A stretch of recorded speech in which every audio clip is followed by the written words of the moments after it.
Hola a todos y todas, es un placer poder estar el día de hoy con ustedes. Sean bienvenidos a este podcast llamado Cazadores de Microbios, que hasta ese entonces era bastante desconocido e invisible a los ojos de la humanidad, pero que siempre estuvo ahí incluso antes que nosotros mismos. En la actualidad es posible afirmar que un amplio número de personas se dedican al estudio de los microorganismos y los procesos que involucran. Sin embargo, esto no sería posible sin las aportaciones de quienes sentaron las bases de esta ciencia, los primeros cazadores de microbios. El día de hoy estaremos hablando de un personaje poco conocido, tanto por el público en general, además de que es casi nada mencionado en los textos. Estamos hablando de Anton van Leeuwenhoek. Dime, Elizabeth, ¿Leeuwenhoek ya era alguien del que hubieras escuchado hablar? No en realidad, bueno, un poco en preparatoria y actualmente en la universidad, pero cosa que me sorprendió bastante, y supongo que a ti también, es que a diferencia de muchos otros personajes, él es muy poco reconocido. O bueno, se le reconoce, pero no lo suficiente, ya que como hablaremos más adelante, sus aportaciones fueron bases para distintas ramas en la ciencia, como la microbiología. Y bueno, si tú creíste que tu infancia ya era bastante complicada y alguna vez te llegaron a contar los cuentos de que las lechuzas son brujas, te parecía algo tonto, ¿no? ¿Te llegó a pasar? Sí, en mi rancho es muy común la historia de que hay una vecina que es bruja y que en las noches se convierte en lechuza, es todo un clásico. Y supongo que ahorita pues nos da risa, ¿cierto? O bueno, no te creas, no sé si te ha tocado ver alguna vecina coja. No. Pero déjame contarte que cuando Anton era pequeño había un casi nulo conocimiento sobre enfermedades. En esos tiempos los espíritus eran los más populares. Lo natal, y que también desarrolla una gran afición a tallar lentes. Fue tanta su obsesión que empezó a visitar muchas ópticas, en donde aprendía todas las técnicas para el tallado de estos. Esto le permitió observar las cosas con mucho aumento. Llegó a refinar tanto el proceso que logró tallar los lentes más finos de aquel entonces, y cuya técnica jamás revelaría a nadie, pues sentía que era desperdiciar o no valorar su esfuerzo y dedicación en la fabricación de dichos lentes. Al ir asombrándose con las observaciones que hacía con ellos, fue modificando el diseño y disposición de los mismos, hasta que logró construir el primer microscopio, logrando con ello empezar a observar lo que nadie había podido jamás. ¿Y tú, Elizabeth, revelarías tus técnicas más preciadas? El día de hoy les hablaremos de un gran naturalista, el cual fue Lázaro Spallanzani. Cuéntanos, Sebastián, ¿cómo te sientes de estar aquí? Pues la verdad un poco nervioso, pero feliz de poder hablarte de este gran investigador, de hablar un poco de todo lo que fue su vida, de hablar de las aportaciones que hizo. Y pues, ¿te parece si comenzamos? Porque no sé si te enteraste por ahí de que llegó a ser sacerdote.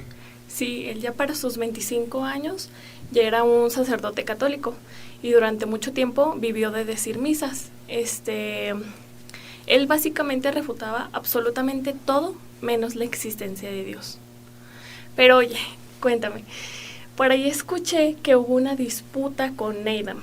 ¿Qué pasó? ¿Quién no creía en la generación espontánea? Cuéntame cómo estuvo eso, no sé si tú recuerdes. ¿Consideras que le faltó algo? Pues mira, esta fue una investigación muy acertada pues para esa época. Lo único que consideraría fue que le faltó darle como el reconocimiento a los espermatozoides, pues ya que para él pues eran simplemente parásitos. Pero pues creo que en esa época era más común sacar conclusiones sin sentido. En esa investigación él de hecho logró inseminar artificialmente a una perra y a varios animales inferiores. Estoy muy emocionada de poder compartir esta experiencia, este podcast, este nuevo episodio de un gran cazador de microbios, ¿no? Que nos ha dejado grandes cosas, grandes aportaciones al mundo de la ciencia y sin los que actualmente no estaríamos como ahora en la medicina o en la microbiología si no hubiera sido por él. Así es, Edith, lo has dicho muy bien, pero bueno, Ángel, yo te veo un poco ansioso por comenzar. ¿Qué nos puedes decir de este personaje? Sí, de hecho de pequeño siempre se enfocó más en el arte y esto es algo que muchos no conocen de Pasteur, pero él mostraba un talento natural muy grande para la pintura. En caso de que no fuera pues un gran científico, pudo haber sido un gran pintor. Así es, su formación. Pero chicos, me parece que hay que meterle sabor a esto y vamos a hablar sobre su tema académico, porque no sé si ustedes sabían, pero Pasteur no era muy bueno en la escuela, que digamos en un principio al menos.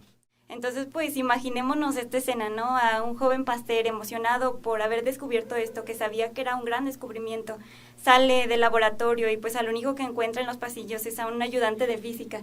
Y pues lo arrastra hasta un jardín, lo abraza y le cuenta todo lo que ha descubierto. Sin duda una escena muy, muy graciosa. Muy emblemática. Sí, y eso no fue todo, ya que al seguir observando esto se percató de que existía otro microorganismo que en lugar de producir estas dos sustancias producía ácido butírico. Pero esto solamente fue el precedente para el descubrimiento más grande, porque pudo observar en su muestra, vio que algunos organismos que se movían muy activamente estaban en el centro, pero en las orillas parecía que se estaban muriendo. Y fue así como se dio cuenta de que había organismos que no necesitaban el aire para sobrevivir, sino que incluso el mismo aire los podía matar. Entonces, ¿te parece si comenzamos con esta amena charla? Por supuesto, hagámoslo. ¿Estás listo para practicarnos acerca del Gran Koch? Hola Sandra, ¿qué tal? Yo me encuentro muy entusiasmado porque por fin llegamos a la cereza del pastel en este podcast, donde hablaremos del científico que se lleva el oro en cuanto a descubrimientos, ya que sin los postulados de Koch y el descubrimiento de la tuberculosis, el mundo de la microbiología no sería igual. Allí es donde entramos en el tema principal de soporte. ¿Estás lista? Claro que sí, estaba ansiosa porque llegaras a esta parte. Bien. Koch comenzó a atender las quejas de los granjeros que tenían el problema del anthrax en sus rebaños, e incluso algunos pastores, causándoles la muerte. Claramente Koch no podía permitir esto, y entonces se toma 3 años estudiando este caso, y en 1876 muestra por primera vez en la historia de la medicina que un microorganismo, más concretamente un bacilo, es el causante de la enfermedad. Y hablando de sus padres, su padre fue Hermann Koch, un hombre muy inteligente y amaba la lectura. Entonces es claro que mucho de la brillantez de Koch fue heredada de su padre. Tienes razón, la genética sí es un punto fuerte. Así es, y de hecho su padre le heredó también el gusto por coleccionar estampillas de correo y su pasión por el ajedrez y por viajar, ya que su padre de hecho conoció París, Marsella, Nápoles, Inglaterra y Noruega. Al menos tenía pasatiempos y no estaba totalmente obsesionado con la investigación, ¿no? Sí, sabía de los pequeños placeres de la vida. Bueno, pero ¿qué hay de su madre? De ella no nos has contado nada. No con más ansias, justo iba para allá. Bien, su madre tenía un nombre bastante largo, ¿sabes? Parecía un trabalenguas. Y fue Matilde Juliette Henriette Benwith. Nombre, y ahí tengo un chismecito. A ver, ¿cuentas? Soy todo oídos. Bueno, pues la madre de Robert, de hecho, era la sobrina nieta de Hermann Koch, su padre. No inventes, entonces eran familia desde antes de casarse.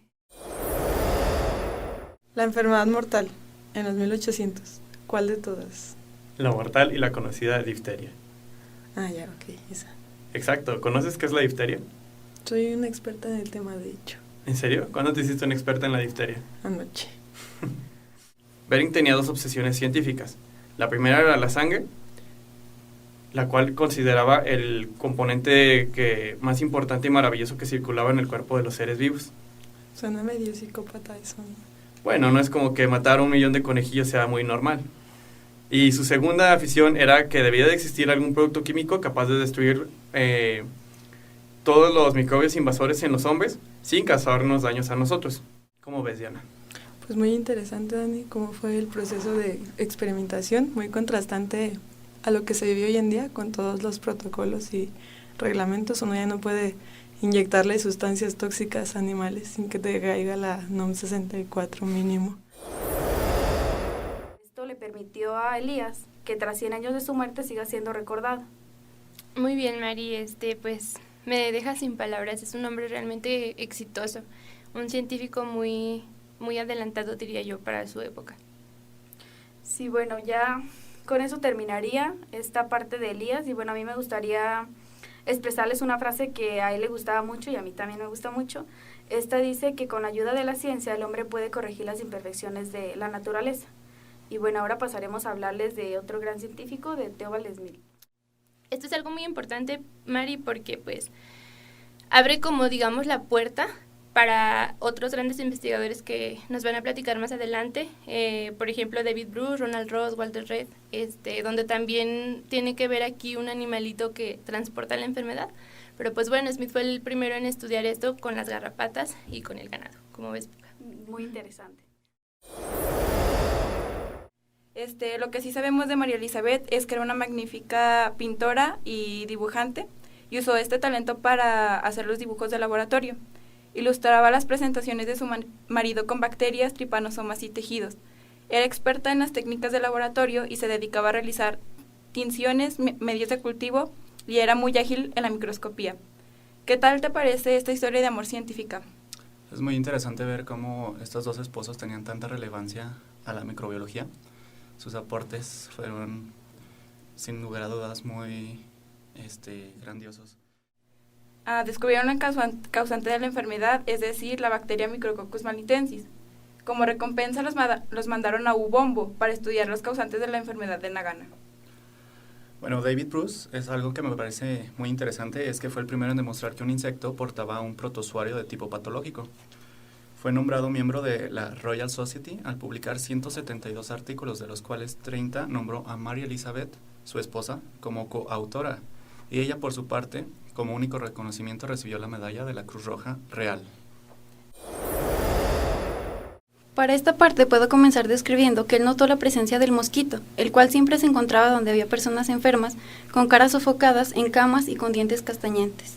Claro, también recuerdo que el mosquito pues aparecía al anochecer y se le identificaba por tener un color muy característico, que eran unas alas pardas, y una postura muy común que era cuando picaba ponía la parte abdominal hacia arriba, y pues era una forma de identificarlo rápidamente. También notaron que los mosquitos hembras son los que transmiten la enfermedad. Claro, y también pues él analizó una verruga en la pared del estómago del mosquito, la cual pues al abrirse expulsó muchos de estos parásitos, y pues estos se dirigían pues a la boca del mosquito, descubriendo pues que se lo transmiten al picar. Ya por último, recuerden ser precavidos cuando salgan de casa o vayan de excursión. Nunca sabemos con qué tipo de mosquito podemos encontrarnos, porque recuerden, hay mosquitos sin paludismo, pero no hay paludismo sin mosquitos. Él tenía una muy famosa y reconocida frase: tenemos que aprender a matar microbios con balas mágicas. Muy a la escuela estadounidense, verdaderamente. De hecho, Ehrlich tuvo una vida muy interesante. A ver, me interesa, cuéntame más. Te explico, mira, inyectó tripanosomas del mal de caderas a 2 ratones blancos, y días después presentaron hinchazón de los párpados. Ay, pobrecitos, siempre experimentando con animales, por eso los científicos están funados. Ya sé, un día más y todo había terminado para aquellos 2 ratoncitos, al menos no fue con humanos. Y ellos se preguntaban, ¿por qué otros seres vivientes tan pequeños son capaces de causar a los hombres una plaga de peor y mayor desgracia? ¿Nos puedes tú contar cómo es que reaccionaron ante tal suceso? Claro, de hecho es muy interesante. Ante tal escenario, Ehrlich dijo, pónganle la inyección. A mí me decían eso en la primaria y corría.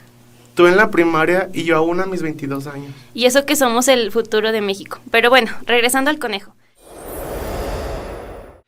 No se dejen corromper por un escepticismo estéril y deprimente, no se desalienten ante la tristeza de ciertas horas que pasan sobre las naciones, vivan en la serena paz de los laboratorios y las bibliotecas. Pregúntense primero, ¿qué he hecho por instruirme? Y después, al ir progresando, ¿qué ha hecho por mi patria? Hasta que llegue el día que puedan sentir esa íntima satisfacción de pensar en que de alguna manera han contribuido al progreso y al bienestar de la humanidad. Pues bueno, pues muchísimas gracias por acompañarnos en este capítulo.